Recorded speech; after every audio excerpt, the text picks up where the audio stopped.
Ouais, je me rappelle de ce jour, d'il y a 10 ans, où en cherchant sur YouTube de nouvelles vidéos sur le thème des théories films, je suis tombé par hasard sur la vidéo Disneyfield 35, top 10 des théories Disney discutables. À ce moment-là, je me doutais pas que ce serait mon premier contact avec celui qui deviendra mon youtubeur préféré, ainsi que l'une des personnes que j'admire le plus au monde, aux côtés de Nicolas Sirkis du groupe Indochine. Je parle bien évidemment de Mahuet Disneyfield.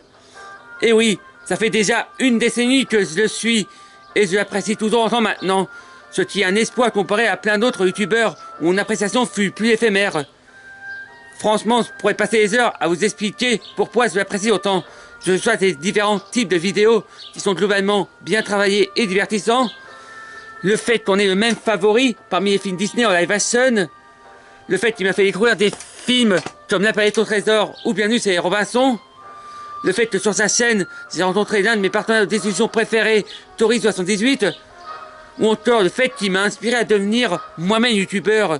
Donc, soyez reconnaissants à son égard, mes chers spectateurs. Après, je vous rassure directement, je ne suis pas non plus un fanboy de Mahuet, puisqu'il m'arrive d'être en désaccord avec lui. Je peux par exemple citer sa grosse bourde concernant les scènes de Valérie dans V pour Vendetta. Le fait que, contrairement à lui, je suis du côté de l'opinion populaire en ce qui concerne Pierre des Caraïbes 3 et Amphibia. Ou encore Jumper, qui a à mon sens tort de qualifier de film Illumination bis. Mais ça, je le démontrerai dans une vidéo qui sortira en janvier prochain. Bon, passons maintenant au sujet central de la vidéo, qui concerne justement la vidéo qui m'a fait découvrir la scène de Mahuet. Premièrement, j'aimerais parler de la théorie Disney prétendant dans ce top 10 pour laquelle j'ai le moins d'estime, et où je trouve même Mahuet trop gentil à son égard.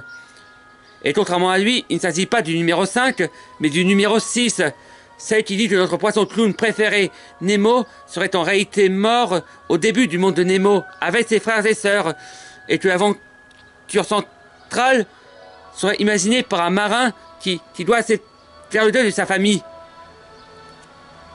Bon, avant d'aller foncer, je dois tout de même reconnaître qu'elle est tout de même un minimum recherchée, puisque les saints états du deuil se reflètent dans le parcours de marin, et qu'en latin, Nemo veut dire personne, ce qui donne un tout autre sens au titre original du film, Finding Nemo.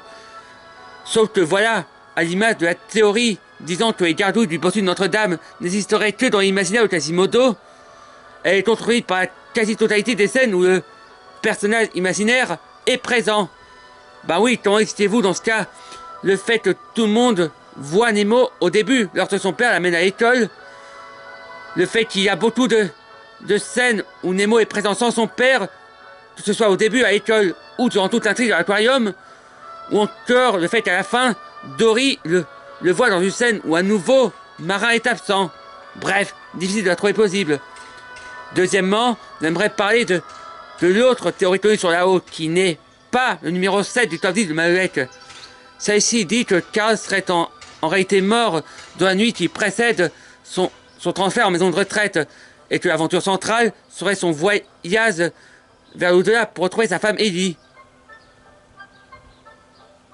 Et pour faire simple, Russell serait un ange dont le dernier pas, si ça à obtenir, représente ses ailes. Salmon serait lui aussi mort et enfermé dans les limbres qui sont représentés par son dirigeable, où il est condamné à poursuivre sa tête obsessive pour l'éternité, et sa horde de sien représenterait l'enfer. Elle aussi est un tant soit peu recherchée, puisqu'elle permet déjà d'expliquer le fait qu'on passe d'un univers assez réaliste à une histoire plus fantasque, ainsi que d'autres incohérences, comme le fait que Carl ait pu installer autant tous ses ballons à sa maison à l'espace d'une seule nuit, ou que Salmon n'a pas l'air plus âgé que lui. Comme autre preuve, il y a le fait que l'endroit où Carl cherche à se rendre s'appelle littéralement les chutes du paradis. De plus, ça permet d'avoir une interprétation différente du film, puisque Carl ne ferait pas le deuil d'Ellie, mais le deuil de sa propre mort, et que sa maison représenterait la tasse à sa vie terrestre, dont il finit par tourner la page à la fin lorsqu'il la laisse tomber. Cependant, cette théorie perd son sens déjà de 1 via le mot que Ellie a laissé à la fin de son livre d'aventure. Merci pour cette aventure, trouve-t'en une autre. Ce qui sonne clairement ton appel à continuer à vivre. De plus, le symbolique autour de la maison de Cal marche également avec un Cal bien vivant qui doit faire le deuil d'Ellie et par la même occasion prendre un nouveau départ. Il y a aussi les pilotes où on montre le nouveau quotidien de Cal avec Russell et Doug, alors que s'il serait dans l'au-delà, Ellie serait de retour.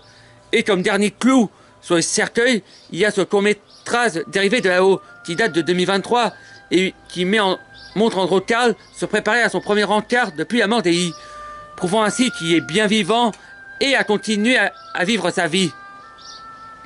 Bon, pour finir, permettez-moi de souhaiter une bonne continuation à mon youtubeur préféré.